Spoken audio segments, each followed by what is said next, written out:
Shalom. First and foremost, I would like to give all praises, honor, and glory unto Yahweh, Bahashem, Yahweh Shai, Bahashem Kakadash. Next, I'd like to give double honors to the apostles, bishops, and elders of Great Millstone. I'd like to give double honors to the high priest men that taught them. Peace, blessings, and safety to all of the sincere icon that's pushing this gospel throughout the four corners of the earth, as well as presenting their bodies as a living sacrifice. This is the brother Yaradan from the Great Millstone Austin Camp. Just coming back at you with another video. Today's video is going to be centered around Baruch 3 and 8. Just going into how we are still yet, this day in the land of our captivity. And I have a few scriptures just going into and just backing up, that point. And Lord willing, I pray that this video is edifying.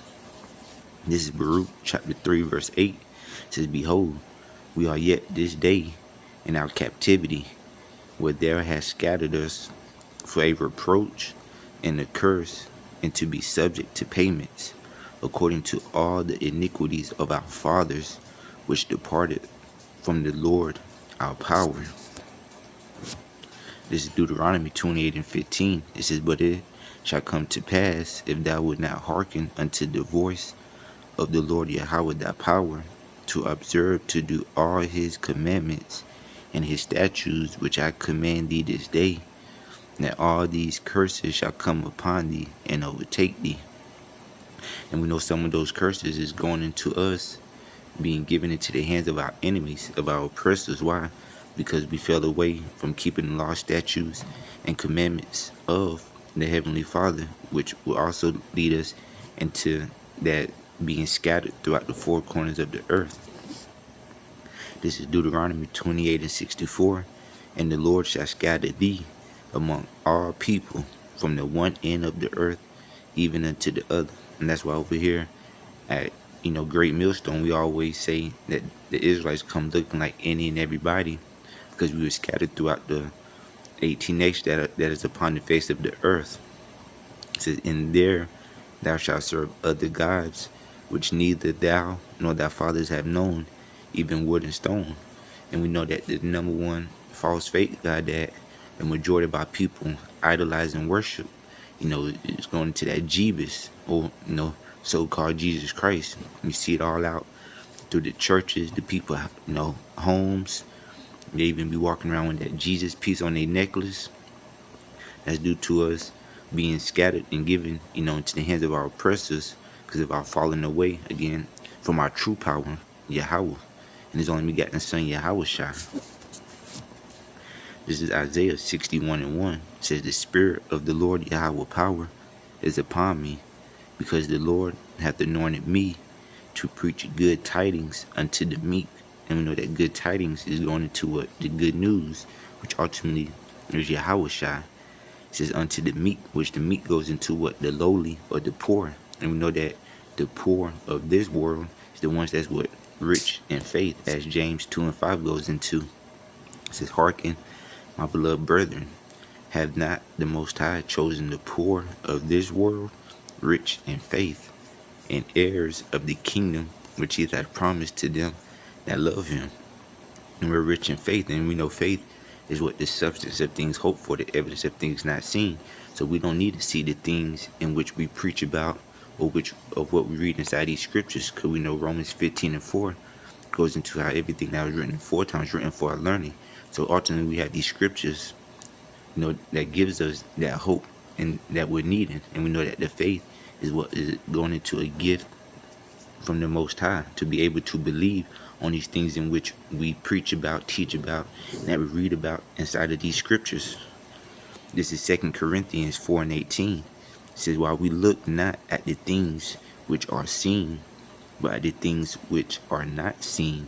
For the things which are seen are temporal, but the things which are not seen are eternal." So all these things in which we're seen, they're just, for a moment, they're just materialistic things, just things to keep you, occupied. But the things that are not seen are eternal, which is going into what? The kingdom of heaven.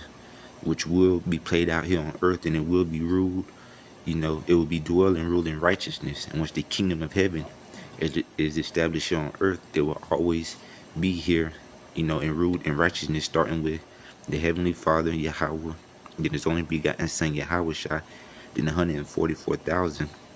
And that was the things in which we're kingdom minded on, is the kingdom of heaven.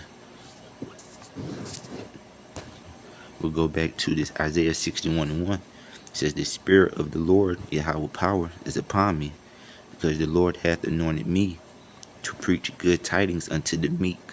He has sent me to bind up the brokenhearted, to proclaim liberty to the captives, and the opening of the prison to them that are bound. And we know that those captives is going into, the Israelites, starting with the elect men of the house of Israel, which is the 144,000. This is Isaiah 51:14. It says, the captive exile hasteneth that he may be loosed, and that he should not die in the pit, nor that his bread should fail. And we know what will the captive exile has to be loose again is the true men of the Lord that's out there on the highways and byways, sighing and crying for the abominations that be done here in the midst thereof. We're hastening to be loose from these chains of darkness, from this flesh. This is Revelation 12:11. It says, and they overcame him by the blood of the Lamb and by the word of their testimony. And the blood of the Lamb is going into Yahweh Shai, and the testimony of Yahweh Shai is the spirit of prophecy. So through the preaching and teachings of Yahweh Shai, in which by the way of how we will overcome not only this devil, but overcome this flesh, which this flesh ultimately leads to death. It says, and they love not their lives unto the death. Because we know Micah 2:10, arise ye and depart, but this is not your rest. It is polluted. It will destroy you with a sword destruction. So there's nothing here over here in this land in which we're looking for, but we're, seeking a kingdom that's to come.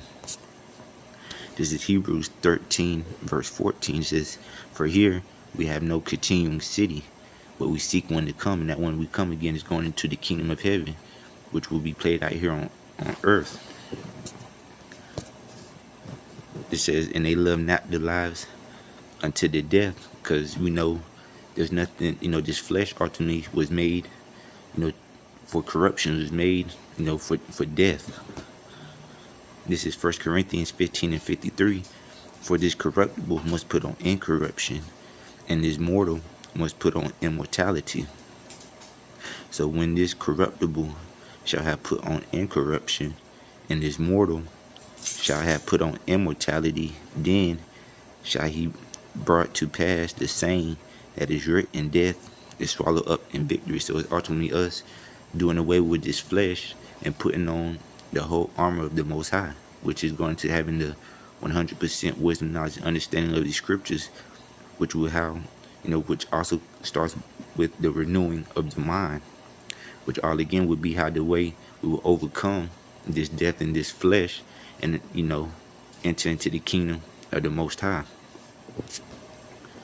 So we go back to this Baruch 3:8. It says, behold, we are yet this day in our captivity, where thou hast scattered us for a reproach and a curse, and to be subject to payments according to all the iniquities of our fathers which departed from Yahweh our power. And with that, Lord willing, I pray that this video is edifying. Before I go, I'd like to give all praises, honor, and glory unto Yahweh, Bahashem, Yahweh Shai, Bahashem Kakwadash. Next, I would like to give double honors to the apostles, bishops, and elders of Great Millstone. I'd like to give double honors to the high priestmen that taught them. Peace, blessings, and safety to all of the sincere Ikems that's pushing this gospel with our sincerity and truth. Shalom.